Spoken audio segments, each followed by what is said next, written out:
in collaboration with the Cyprus Mail. This is the Cyprus News Digest with Rosie Charalambous.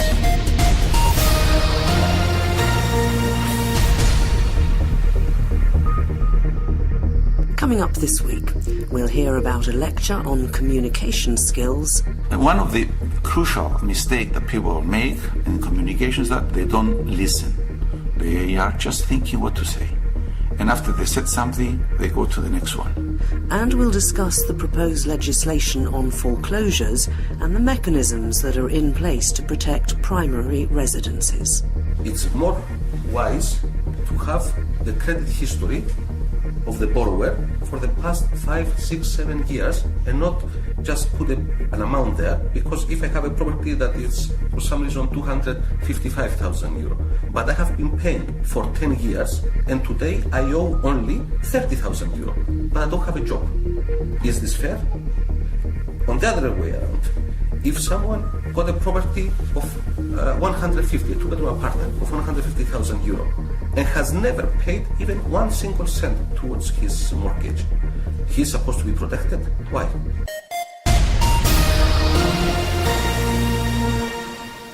The American Academy in Nicosia continues its lecture series on Wednesday next week with professional coach and trainer Nikos Paschali talking about improving your communication skills, improve the quality of your life. He joins us on the Cyprus News Digest. Nico, I think communication is something that these days we're in danger of losing the skills that we had because we tend to spend so much time online talking to virtual people. Well, that's a good remark. Virtual people, yeah, it's a new way of life. Yeah, and communication, it's an important ingredient to create straight away or a fast trust between people so they can communicate virtually. But at the same time, similar skills can be used to communicate face-to-face. So people that these days, they use either professionally or personally, they communicate virtually, they develop the skills that they need to do their business or even they communicate personal messages. But I'm talking about the face-to-face communication, particularly since you're talking at a school. I'm assuming that you'll be aiming this really at parents and the way they communicate with their kids, or maybe the teachers communicating with the pupils. This face-to-face communication is a very much smaller part of our lives than it used to be. Does that mean that we're losing those skills? No. We're not losing those skills, but I believe that we need to train for those skills, because we never sort of had them, and we never had an academic experience or teaching to learn those skills at school. So most probably we all need to understand that human beings cannot not communicate. It's a fact of life that humans should communicate because they need to transfer messages and they have to make a meaning for messages, and definitely those skills, either face-to-face or virtually, or virtual skills, they need to be relearned. And there is a methodology or methodologies that you can learn those skills, and makes life more enjoyable or joyful when you can communicate the message. The other part of this, of course, is the receiver of those messages. So it's not just how you communicate, it's how you perceive incoming communications, isn't it? Yeah, well, perception it's a great aspect of communication, and it's a base of communication because it's a lot of misunderstandings. But I must say something that you mentioned before, that the speed of life pushes us not to spend time or make time available for communication. And definitely, if it's one message that I would like to leave in this speech, it's you must find time to communicate. You see that, presumably, from what you've just said, as a bit of a problem, particularly in family situations. People are rushing in and out the door, maybe not sitting down together to meals. The actual time that we have together in a family situation is much less than it used to be. It's much less, It is, but at the same time, maybe a suggestion is to take advantage of technology, and we start even communicate with a written message. I wouldn't refer to SMSs, that they are, undefined words or small words or short words, but we can improve communication by sending small messages, even emails, but messages that make sense. If we're going to ask our children to do something, or if we can refer to them to a topic that they can read or go and watch on the YouTube instead of us being the teachers. If we identify resources, we can refer them to those resources. So maybe quick messages during the day, either using email or SMSs, but or even the Facebook now. Even in the same room, you can use messages, Facebook. Yeah, well, I know people who I've spoken to parents who've said, I'm sitting in one room, my son's sitting in the other room. I send him a message on Facebook, and he comes through and says, "Are you kidding me?" I mean, so this isn't a no-no in your book. As long as the communication paths are open, it really doesn't matter how that communication takes place. Exactly. I mean, we have to adapt to new ways of doing things. But my main concern is that lots of people lack of communication skills. And definitely we have to teach them. Teach our kids, teach our parents. And in between, people can go and buy books or attend seminars really to learn how to communicate. Because apart from me being a trainer and a coach, I coach a lot of people in families or even young married couple that they find it very difficult to live together. And most of the time, I mean, maybe a high rate of maybe 75 to 8% is an issue of communication. So if I go back to the perception, maybe I can pick up on that and relate that perception to what I mean. Do I say what I mean? And if the other person receives what I mean. So there's a lot of complication there, contradictions that lead to disasters. So what are the biggest mistakes that people make? And one of the crucial mistake that people make in communication is that they don't listen. They are just thinking what to say. And after they said something, they go to the next one. So most probably people should take some more time to listen to people and try to understand their position, and also try to decompose the message in such a way that they get the meaning out of it. And if they don't, they should ask questions. So the best way to communicate is to ask questions to make sure that you understand. Or the sender should make the questions to make sure that the receiver has understood the message and maybe get the confirmation back. But as I said before, because we don't have the time to really pursue this mechanism, the communication breaks down. And we have left with not enough message or a meaning to the message. So I would say that I should ask for feedback. So I taught you to do so. I ask you to say so. What are you going to do? What are you going to say? When are you going to be back? What time? Or how long? So by asking these kind of questions, most probably you're going to be getting some feedback. And that feedback will confirm the communication.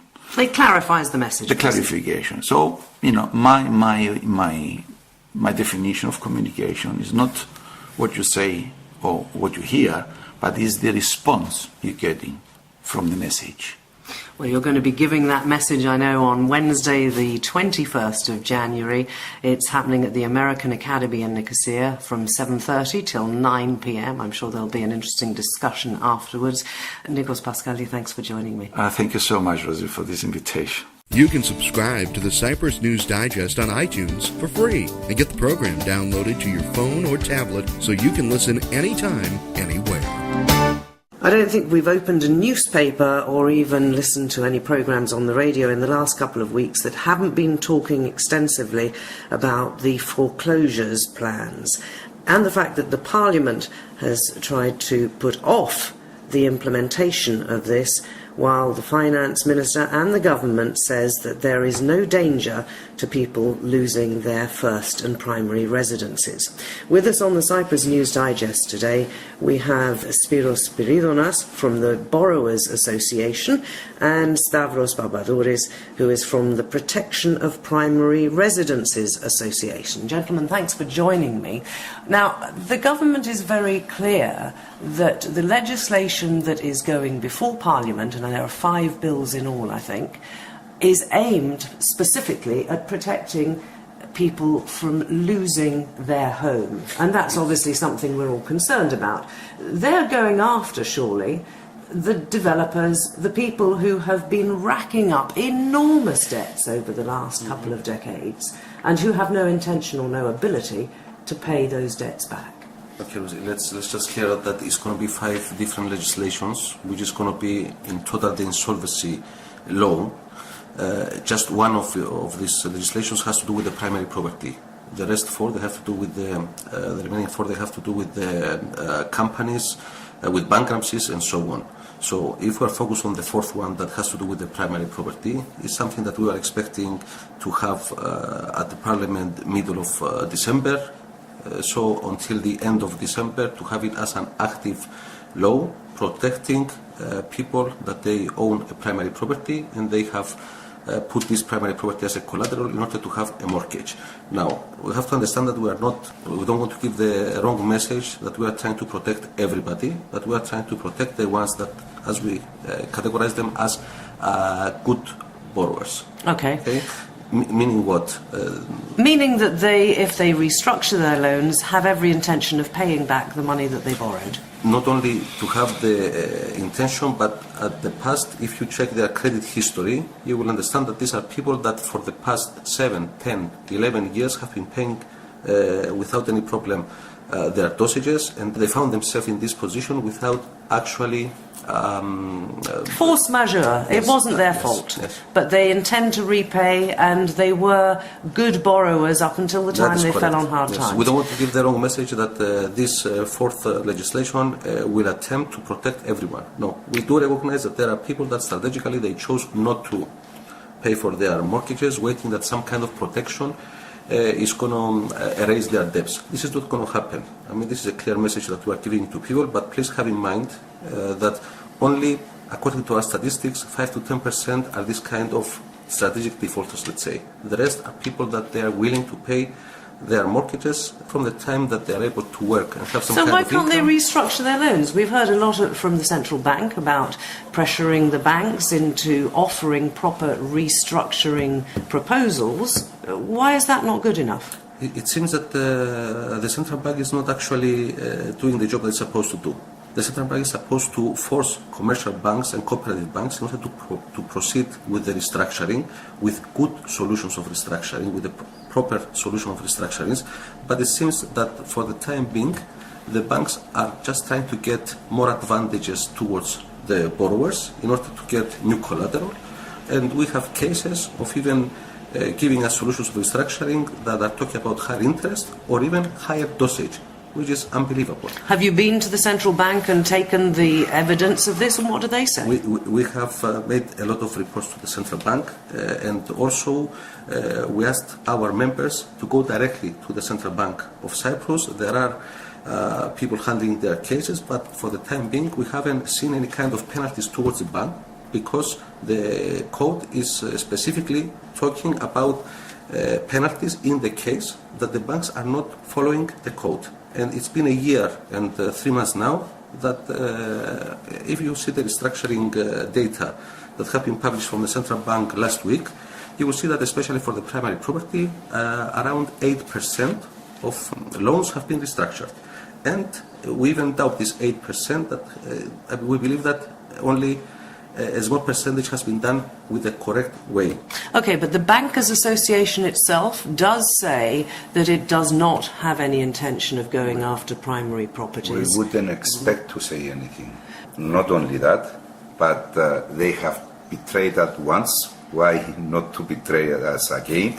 So we have our worries, and we have to make sure that we pass the message to all borrowers that they should worry about their houses, not to relax on what the government says, not to relax on what the Banks Association says. But in a sense, in the current economic climate, while you can warn people to be on their guard, are you not in danger of creating a panic? I mean, we hear what's said in Parliament, and you'd think that everybody who's got a mortgage is going to lose their home. And if you look at it logically, there are two things I want to put to you. The first is, if the bank finds itself, suppose it did foreclose on thousands of properties, it's shooting itself in the foot, because with the current prices of properties, it would actually lose money if it tried to sell them. So it's not a banking sensible thing to do. And secondly, if people are thrown out on the streets, they are all going to go to the government for GMI, because now they don't have their job, they don't have a house either, so it's going to be another thing that the government has to deal with from its welfare budget. So those two things put together surely say that, logically speaking, the last thing either of them would want to do is throw people out of their houses onto the street. I don't expect that there will be people, massive foreclosures. But you keep suggesting that there are going to be, and people are worried. They're going to be, definitely, in my opinion. The thing is that the banks, they will try to collect first from those that they will have an attractive property, mortgage property, that will be easy to sell in order to get their money back. So I don't expect that they will start from people that they have a small apartment that they are trying to survive. But nobody wants to lose their house. Nobody wants to lose their property that they have mortgage under completely different circumstances and under completely different valuations. They were saying, the banks, they were not doing their jobs in the first place. Okay, but let's not look back, let's look forward, because we have problems now that we need to solve, and one of them is also the fact that if these bills don't go through, then the government won't get its next tranche from the Troika, and that will end us up in a totally different pickle that will make the whole situation worse. So the banks, they should show the necessary sensitivity towards to the people who are the people that they have saved the banks, because the money that the government right now or the Troika gives to these organizations to stay open basically is funded by the ordinary people that they are asking and they are screaming for help. So why we should give our money to the bank to stay in operation and not to the bank to give back to us solutions, workable solutions, to survive as well. Okay, let's talk about your association, the Borrowers Association, because I think that you've come up with some free legal advice and so on. Can you explain how anybody listening to this who is a little worried, is not sure whether they will be able to restructure or what conditions will be put, what they should do? Okay, websites, phone calls, whatever. Except from the phone calls that they can easily get access of us, and we basically ask from them to give us a credit history and write to us what their problem is, so we can address their problem, and then we go back to them to give them some basic information. On our site right now, we have a lot of information of how people they can protect themselves. And not only that, but we went a step further by preparing some kind of guidelines that even people that they cannot afford legal advice or they cannot afford the advice of an accountant, to follow those steps, at least to protect themselves from losing their rights against the banks. Yeah, and that must be the majority of people, because I'm sorry, if you can afford legal counsel and an accountant, then you can presumably pay back some of your mortgage. A lot of people, they want to pay back some of their mortgages. What it happened though, they have lost a lot of their income, so we have people with, I will start from the government. People in the government, they bought a house based on their salaries. And their installment should be not more than 1/3 of their salary. These lending criteria, they have never been followed by the banks. the banks, they had the appetite to give loans to the people in order to get the interest, based on their action only on the security. So right now that people who used, and they continue to work for the government, that they used to get 2,000 and today they get 1,500, obviously they are in a lot of trouble. First of all, because they had a reduction of their salary. Second, they don't get any raise anymore for the last few years. So what really happened, we created these inequalities that the people cannot afford to pay to the bank the installment that they have agreed signed in the first place. On the contract. But then surely it's very simple that with the help of the central bank, and you've already said they're not doing the job Exactly. properly, do we not have legislation in place, or is that included in one of these 4 bills that says the maximum that you can be asked to pay back is 1/3 of your salary, and that must be adjusted according, if salaries go up or if salaries go down, that figure gets adjusted automatically by the banks. Isn't it that simple? It's not that simple. It's not that simple because, as I said before, because they already abused that principle at the beginning, people, they were very marginal on what they were afford to pay in the past. So with the new changes right now that their source of income has been reduced significantly, it's very difficult just to pay the interest. And we are not saying that the banks, they will come and say they will write off a significant amount of their debts. What we are asking is, first of all, not to overcharge these people, which is very important, and the banks continue to do that.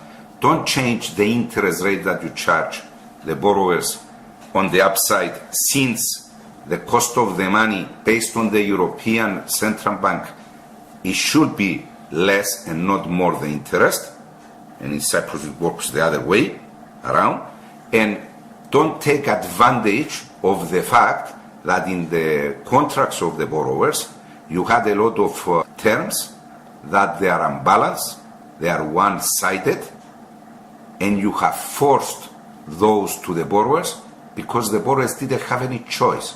All the contracts, believe it or not, Are you in Cyprus, talking about contracts that the are, loan contracts? Yes, but the ones that were originally signed, or ones Of course, that have the ones been that they have been originally signed, they have in terms and conditions that actually, if you take them to the European court, they will be invalid.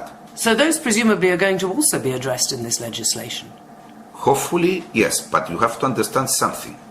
The lobby of the banks, don't underestimate the lobby of the banks, because in my opinion, I don't know who is running the show. Is the banks, is the government, or is the central bank?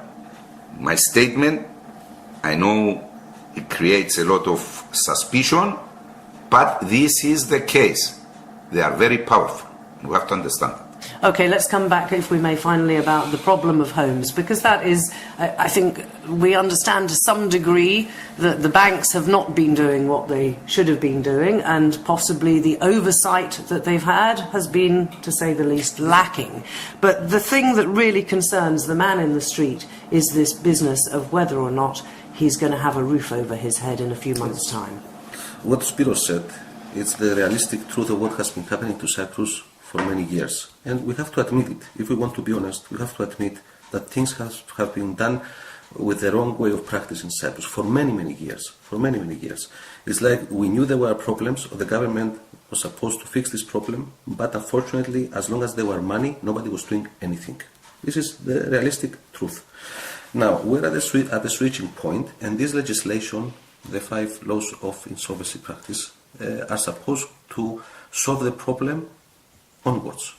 But counting on what Spiros said, for so many years, so many problems have been given to the borrowers that you cannot just neglect them or leave them behind.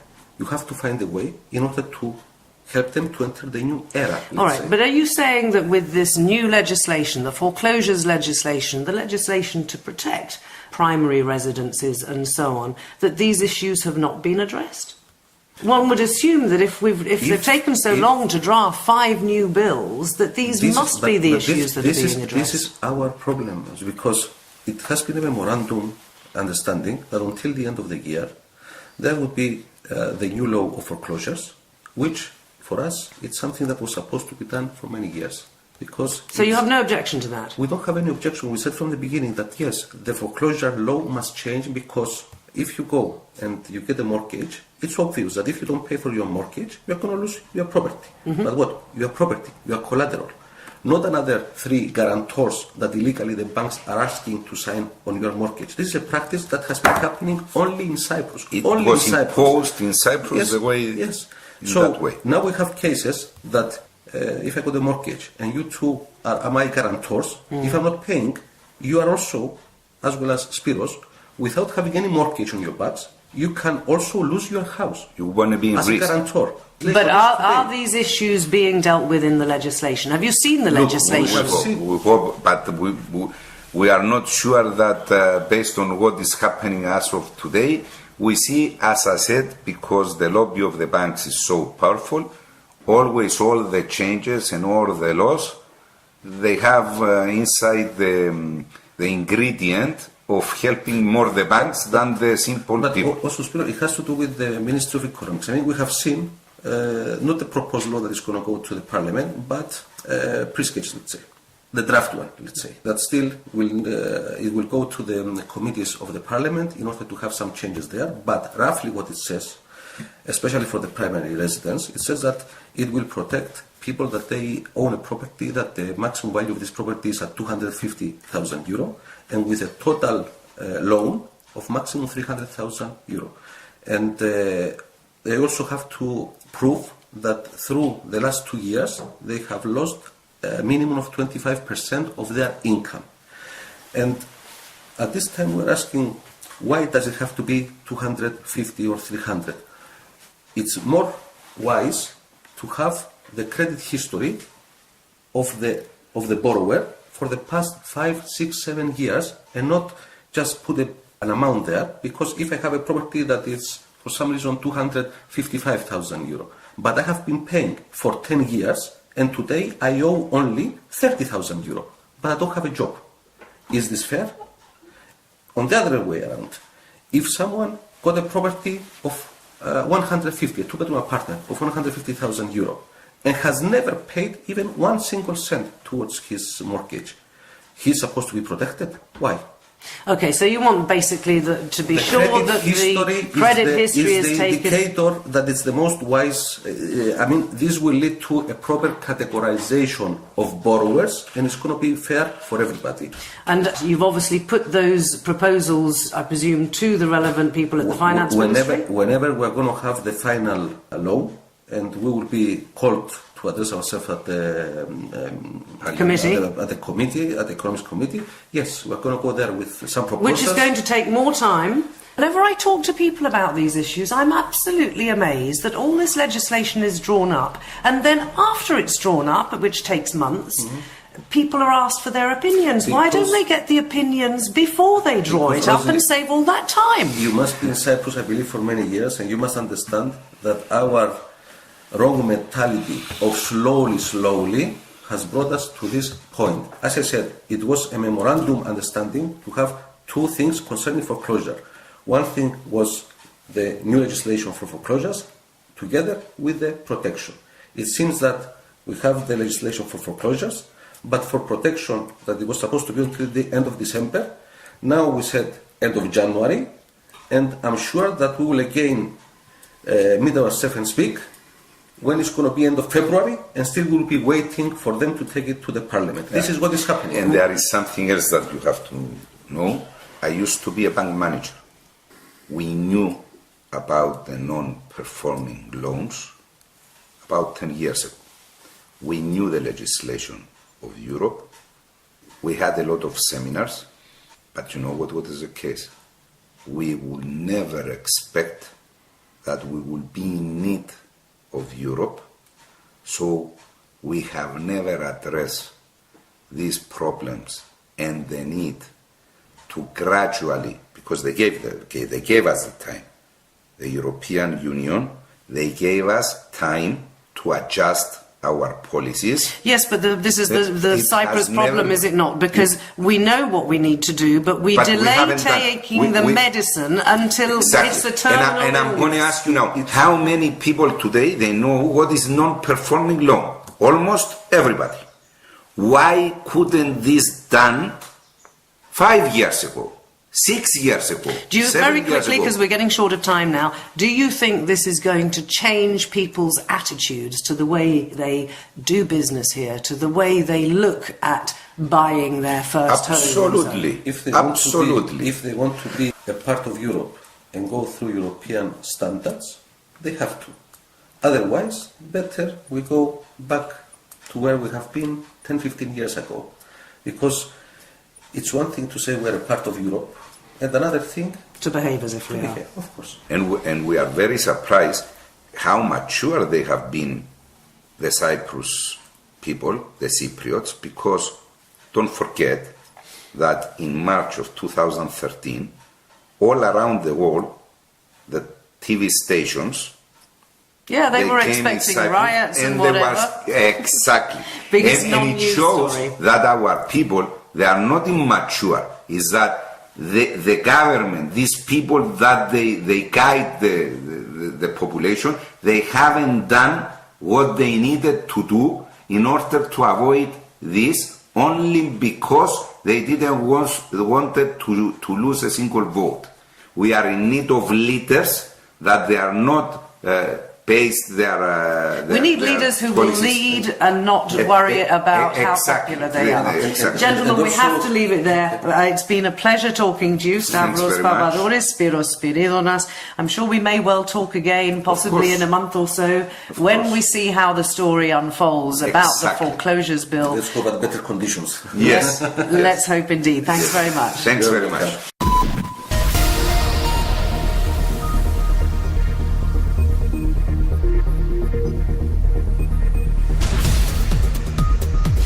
Well, that about wraps up this edition of the Cyprus News Digest. Many thanks for your company. Hope you'll join me next week. Till we meet again, take care and God bless. Bye-bye now.